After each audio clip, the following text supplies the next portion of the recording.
नमस्कार. मी भाऊ तोरसेकर. तुम्ही बघत आहात प्रतिपक्ष. मित्रांनो, नुकत्याच संपलेल्या विधानसभा निवडणुकीत महाविकास आघाडीचा जो धुव्वा उडाला आणि जे अभूतपूर्व असं प्रचंड बहुमत महायुतीला मिळालं, म्हणजे एकनाथ शिंदे, अजितदादा आणि देवेंद्र फडणवीस या तीन नेत्यांच्या नेतृत्वाखाली महाराष्ट्रात सत्तारूढ असलेल्या महायुती नावाच्या आघाडीला, युतीला जे अफाट ऐतिहासिक बहुमत मिळालं, त्याची कारण आजही राजकीय अभ्यासक शोधत बसले. आणि ते मोठी गोष्ट आहे ना, ती खूप पिढ्यानुपिढ्या चालत आलेली. हत्ती आणि चार आंधळे. कोणीतरी शेपूट धरतो आणि म्हणतो हत्ती हा दोरखंडासारखा आहे. कोणीतरी हत्तीच्या पायाला हात लावतो आणि म्हणतो हत्ती हा खांबासारखा आहे. कोणाच्या तरी हाताला तो हत्तीचा कान लागतो आणि म्हणतो हत्ती सुपासारखा आहे.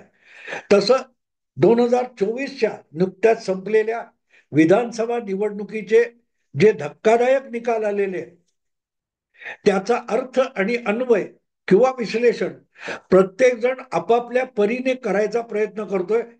आणि इथेच गल्लत होते.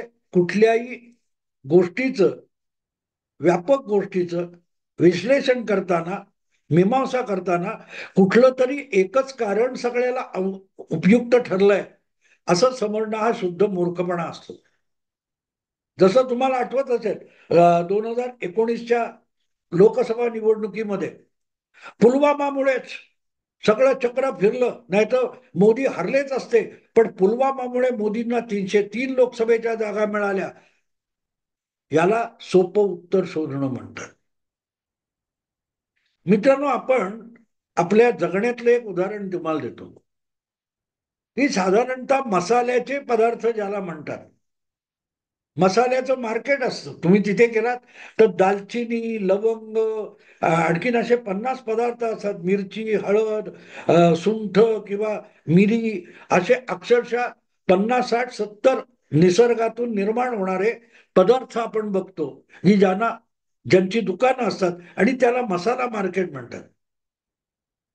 म्हणजे तुम्ही जे अन्न पदार्थ शिजवता त्याच्यात चव आणि स्वाद यायला ज्या गोष्टी चिमूटभर चिमूटभर टाकाव्या लागतात, त्याला मसाल्याचे पदार्थ म्हणतात.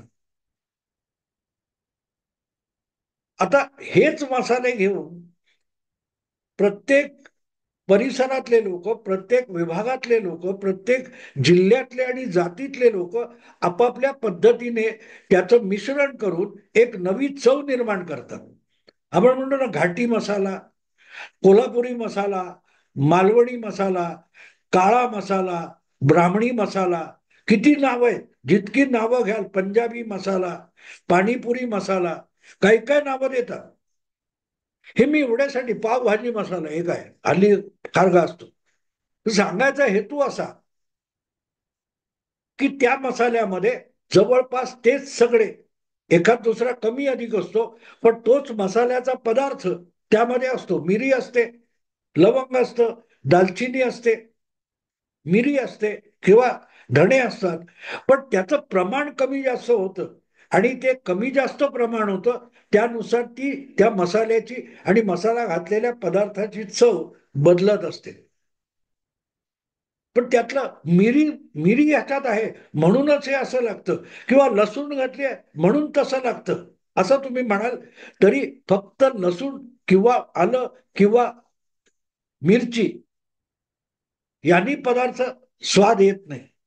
त्या मसाल्यामध्ये वेगवेगळे पदार्थ असतातच असतात, पण प्रत्येक वेळेला पदार्थाचा स्वाद बदलतो, चव बदलते. याचं कारण त्याचं प्रमाण कमी अधिक झालेलं असतं. आणि म्हणून एकच पदार्थ हा हा यामुळे ह्याला ही चव येते असा दावा करणं हा शुद्ध मूर्खपणा असतो. आणि जो त्या मसाल्याच्या पदार्थामध्ये किंवा स्वादामध्ये जो फरक असतो, त्याचं एका कुठच्या तरी पदार्थावर सगळं श्रेय देणं हे चुकीचं असतं. आणि नेमकी हीच गोष्ट आपल्याकडे झाली की नाही नाही नाही नाही, ते उत्तर प्रदेशचे मुख्यमंत्री योगी आदित्यनाथ आले आणि त्यांनी बटोगे तो कटोगे ह्या भाषेत काही जी भाषणं केली आणि त्यामुळे प्रचंड मोठं पोलरायझेशन झालं, कन्सोलिडेशन झालं वगैरे वगैरे. अरे पण ते होत असताना अजितदादा असोत किंवा पंकजा मुंडे असोत किंवा अशोक चव्हाण असोत, दोन भाजपचे नेते, एक महायुतीतल्या वेगळ्या मित्र पक्षाचे नेते, यांनी असली भाषा महाराष्ट्रात चालणार नाही असं बोललेलं होतं. तरीही बटोगे तो कटोगे याची जादू झाली असा दावा करता येईल का? तर तो फक्त दावा नसतो, त्याच्या जोडीला अख्खं काहीतरी असतं आणखीन. भरपूर इतरही घटक त्यासाठी काम करत असतात. मित्रांनो, सगळे मसाले फार स्वादिष्ट आहेत म्हणून ते मसाले आपण तसेच्या तसे तोंडात टाकू शकत नाही. हे मसाले त्या खिचडीमध्ये घातले जातात, त्या मटणामध्ये घातले जातात, ते त्या उसळीमध्ये घातले जातात, ते त्या रश्श्यामध्ये घातले जातात, पण तो मसाला नुसता खाता येत नाही. त्यासाठी त्याच्या मसाल्यामध्ये असलेला स्वाद त्या वर्णामध्ये, रश्श्यामध्ये, मटणामध्ये यावा यासाठी मटण पण असावं लागतं. आणि निवडणुकीच्या भाषेत बोलायचं तर हे सगळे घटक जे आहेत, बटोगे तो कटोगे किंवा लाडकी बहीण, हे सगळे मसाल्याचे पदार्थ आहेत. पण ते मसाल्याचे पदार्थ जोपर्यंत तुम्ही मेहनत नावाच्या मूळ खाद्य पदार्थामध्ये, खिचडीमध्ये, पुलावामध्ये घालत नाही, तोपर्यंत त्या स्वादाचा उपयोग नसतो. आणि त्या स्वादाशिवाय खिचडी किंवा पुलावाला चव येणार नसते. त्यामुळे मेहनत नावाची खिचडी किंवा पुलाव आवश्यक असतो. त्याशिवाय तो कुठचा मसाला वापरलाय त्याचा काहीही उपयोग होत नाही. आणि म्हणून बटोगे तो कटोगे या किंवा लाडकी बहीण या एका मुद्द्यावर निवडणुका जिंकल्या गेलेल्या नाहीत. पण गंमत अशी आहे की योगी आदित्यनाथ यांच्या त्या बटोगे तो कटोगे या विषयावरून बरेच वादंग निर्माण झाले. आणि मग ही काय भाषा आहे का, ही समाजाला विभागण्याची भाषा आहे, यावर सुप्रियाताई सुळे, रोहित पवार पांडित्य झाडत होते. भाजप आणि महायुती ही समाजामध्ये विघटन घडवून आणण्याचा प्रयत्न करते असलं ज्ञान पाजळणं सार्वत्रिक चालू होत. बटोगे तो कटोगे म्हणजे सरळ सरळ आहे की हा सगळा मुस्लिम विरोधी प्रचार आहे. हे ज्ञान पाजळणाऱ्या सुप्रियाताई त्या नोमानी बद्दल चकार शब्द बोलल्या नाहीत. रोहित पवार नाही बोलले की नोमानी नावाचा मुस्लिम पर्सनल लॉ बोर्डाचा नेता किंवा प्रवक्ता ज्या प्रकारच्या अटी आणि शर्ती मुस्लिम मतांसाठी महाविकास आघाडीला घालत होता, त्या महाविकास आघाडीत सुप्रियाताईंचा आणि रोहित पवारांचा पक्ष होता. तेही फक्त मुस्लिमांसाठी मतं मागत होते, मुस्लिमांसाठी जागा मागत होते. तेव्हा समाजाचं विघटन होणार याची भीती तुम्हाला वाटली नाही.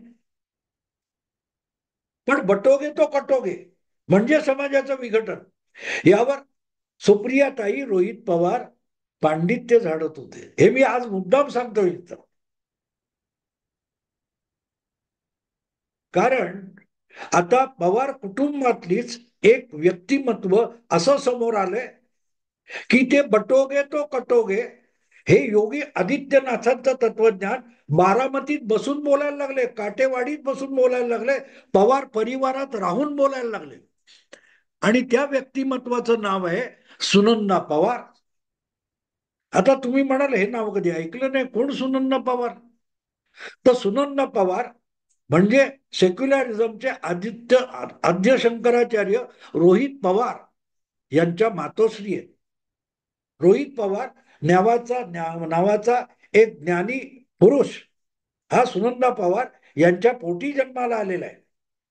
जगातल्या कुठल्याही घटनाक्रमावर आपलं पांडित्य झाडण्याची संधी जो गमावत नाही, अशा या महात्मा बुद्धिपुरुषाच्या नावाचं आईचं नाव सुनंदा पवार आहे. आणि त्या अचानक आपले सासरे बुवा, चुलत सासरे बुवा शरद पवार यांच्या वाढदिवसाच्या निमित्ताने मैदानात आल्या.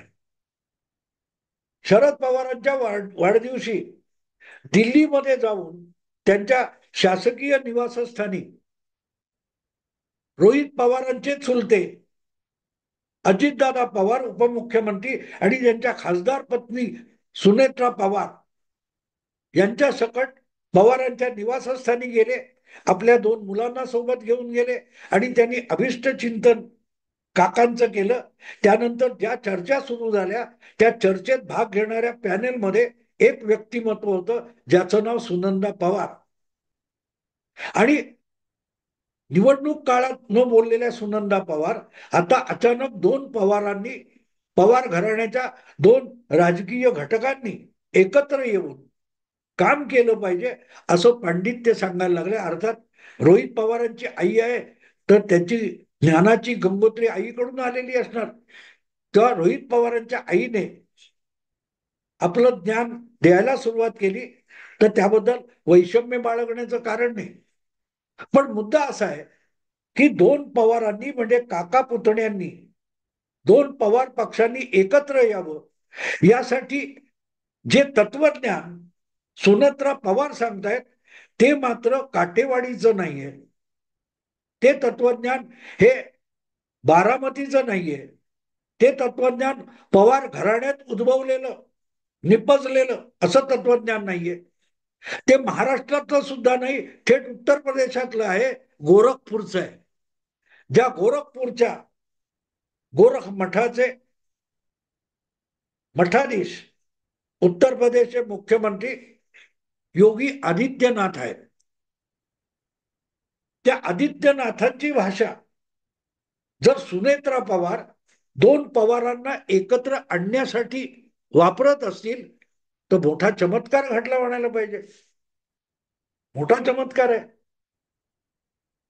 एक वाक्य सुनंदा पवार असं बोलले की जे त्यांनाच नव्हे तर पवार घराण्याला शोभणारं नाही. अगदी अजितदादा हे युतीमध्ये, महायुतीमध्ये आले असले तरी त्यांनाही नावडणारं वाक्य सुनंदा पवार बोललेले आहेत की मूठ घट्ट असली पाहिजे. मूठ घट्ट असणं म्हणजे काय? बंदी मुठ्ठी लाखाची, झाकली मूठ 1.25 लाखाची. मूठ म्हणजे जी बोट आहेत हाताची 5 ती एकत्र घट्ट आवळली तर त्यामध्ये मोठी ताकद निर्माण होते. हे जेव्हा सुनंदा पवार सांगतात तेव्हा ती योगींची भाषा कथली होते. योगीजी म्हणतात बटोगे तो कटोगे. मूठ उघडली तर त्यातली ताकद संपली, मूठ आवळली ताकद घट्ट झाली. हे जेव्हा सुनंदा पवार बोलतात तेव्हा ते शरद पवारांची किंवा अजितदादांची भाषा बोलत नसतात, त्या योगी आदित्यनाथांची भाषा बोलत असतात, जी भाषा महाराष्ट्राच्या विधानसभा निवडणुकीवर आपला प्रभाव टाकून गेली. अजितदादा सुद्धा ती भाषा नको म्हणत होते पण त्यांना 40 पेक्षा अधिक आमदार मिळू शकले.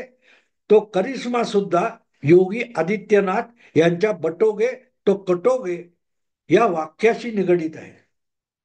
हिंदू एकवटला, हिंदू कन्सोलिडेट झाला, काउंटर पोलरायझेशन झालं, मुस्लिम मतांच्या एकजुटीतून हिंदूंचा पराभव होतोय ही भावना खेड्यापाड्यापर्यंत जाऊन पोहोचली. त्याचा फायदा, प्रचंड फायदा महायुतीला मिळाला आणि काटेवाडीचं तत्वज्ञान जमीनदोस्त होऊन गेलं. म्हणून अजितदादांना फायदा झाला.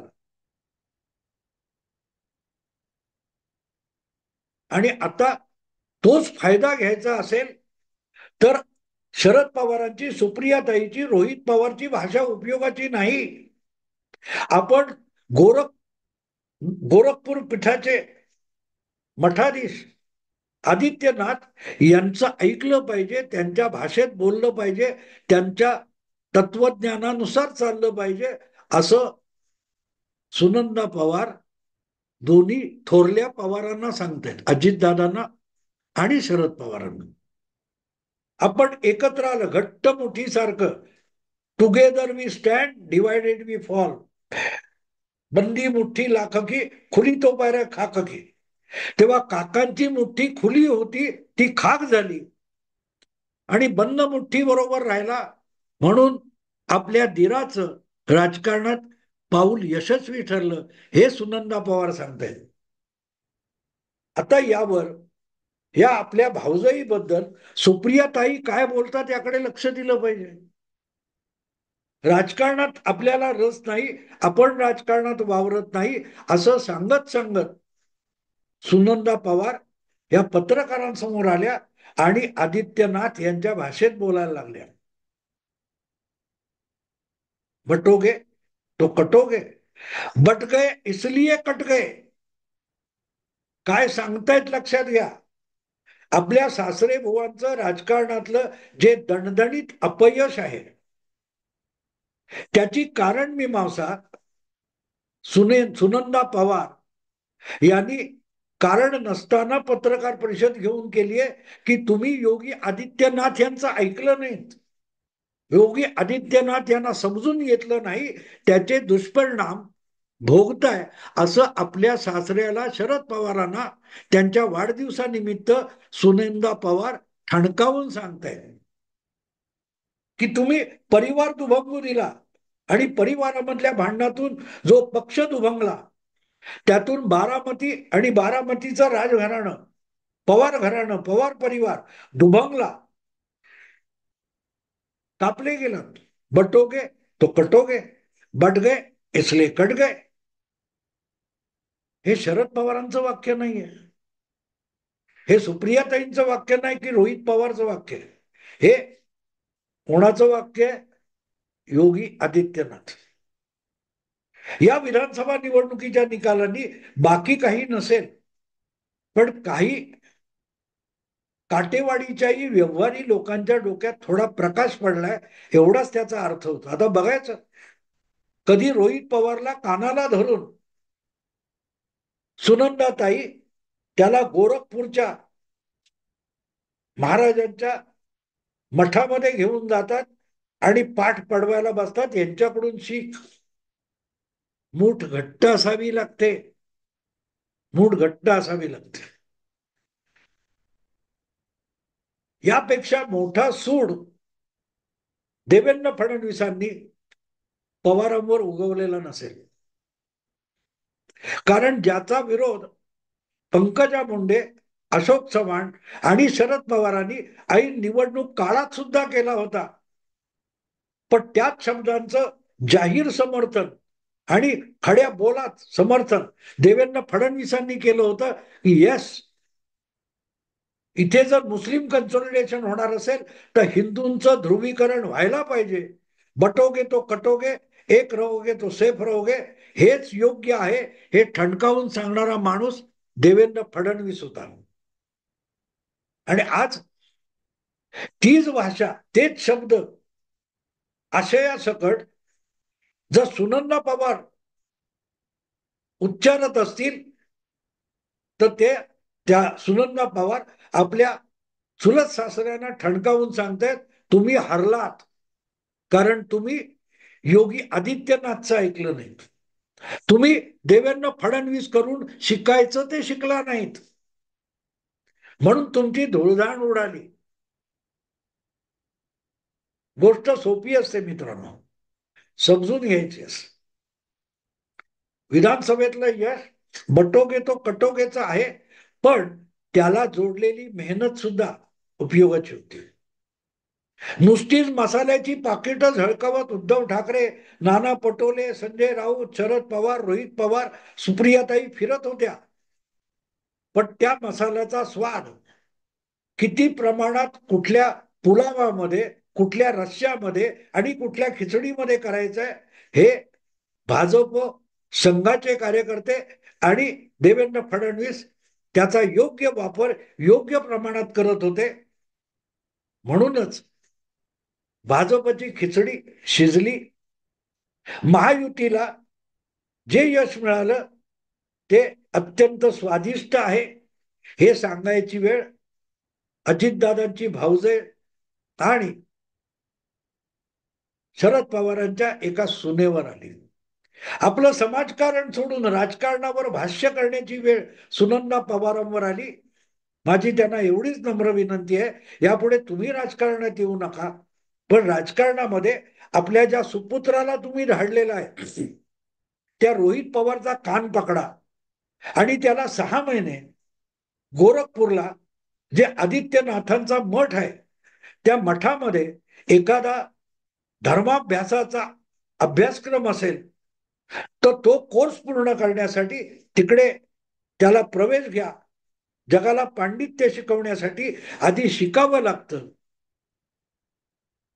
हे आदित्यनाथांकडून धडे गिरवायला पाठवा. बाकी मित्रांनो चालू आहे.